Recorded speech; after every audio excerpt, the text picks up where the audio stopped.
अजमेर उत्तर विधायक और पूर्व शिक्षा राज्य मंत्री वासुदेव देवनानी ने वीर सावरकर को लेकर दिए गए बयानों की वजह से कांग्रेस पार्टी और शिक्षा मंत्री गोविंद सिंह डोटासरा को जमकर आड़े हाथों लिया है। देवनानी ने कहा कि शिक्षा मंत्री गोविंद सिंह डोटासरा ने वीर सावरकर के संबंध में पहले भी कई बार अनर्गल टिप्पणियां की हैं। इसका कारण वोट की राजनीति के लिए अल्पसंख्यकों का तुष्टीकरण करना है। वीर सावरकर पर अनर्गल टिप्पणियां करने के साथ ही उन्होंने किताबों में भी वीर सावरकर को लेकर कई परिवर्तन कराए हैं, लेकिन इस बार शायद उनकी अंतरात्मा जाग चुकी है, इसलिए उन्होंने खुद वीर सावरकर को स्वतंत्रता सेनानी माना है।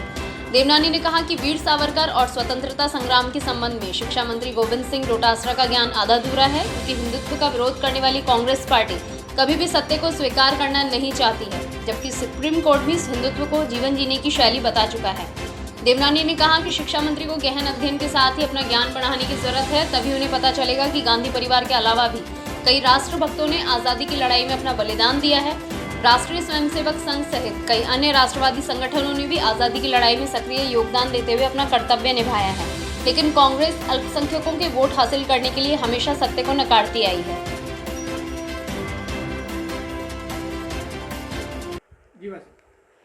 कांग्रेस प्रारंभ से ही, चाहे वह स्वतंत्रता आंदोलन हो, चाहे दूसरे राष्ट्रीय मुद्दे हों, इस पर अल्पसंख्यकों को खुश रखने के हिसाब से तुष्टीकरण के कारण और वोटों की राजनीति के कारण तथ्यों से दूर भागती रही है। अभी हमारे शिक्षा मंत्री ने इस नए शिक्षण क्षेत्र के अंदर वीर सावरकर के बारे में कुछ टिप्पणियां पहले भी की थी और फिर पुस्तकों में भी उसके अनुसार उन्होंने परिवर्तन किया कि मैं वीर सावरकर को वीर नहीं मानता हूँ, क्रांतिकारी नहीं मानता हूँ। कई बातें उन्होंने कही, उन्होंने माफ़ी मांगी, इस प्रकार कई बातें कहते रहे, लेकिन मुझे ध्यान है सत्य सत्य ही रहता है।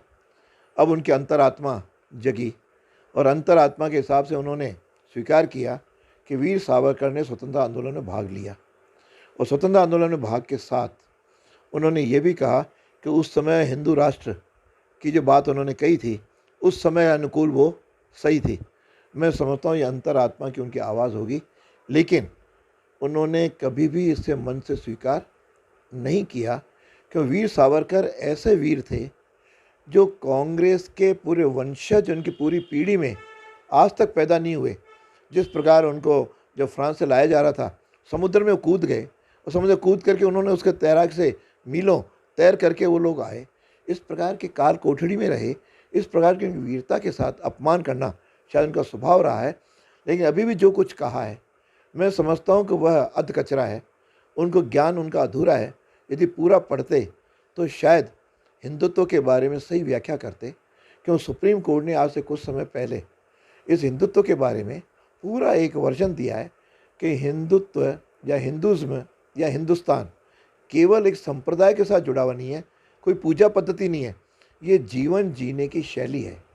जिस प्रकार यह जीवन जीने की शैली स्वीकार कर लेंगे फिर शायद किसी को भी कोई दिक्कत नहीं होगी। लेकिन कांग्रेस चूँकि मुसलमानों के उनको वोट चाहिए, इसलिए इस विषय पर चुप रहते हैं। जबकि मुझे आज भी मैं दावे के साथ कह सकता हूँ कि हमारे शिक्षा मंत्री जी यदि पूरी तरह किताब पढ़ें, पुस्तकों का अध्ययन करें, तो उनका अंतरात्मा और जगेगी और शायद एक दिन वो स्वीकार करेंगे कि राष्ट्रीय स्वयंसेवक संघ के भी जो उस समय का तत्कालीन नेतृत्व था, उन्होंने भी आज़ादी के आंदोलन में भाग लिया था। जो आज के जगह जगह कोसते हैं कि आंदोलन, आज़ादी के आंदोलन के समय में कहाँ थे, जैसे कुछ सब कुछ कांग्रेस ने नहीं दिलाया। उस समय भी कई संस्थाओं ने, राष्ट्रवादी संगठनों ने देश की आज़ादी के लिए अपने प्राणों को भी त्याग किया,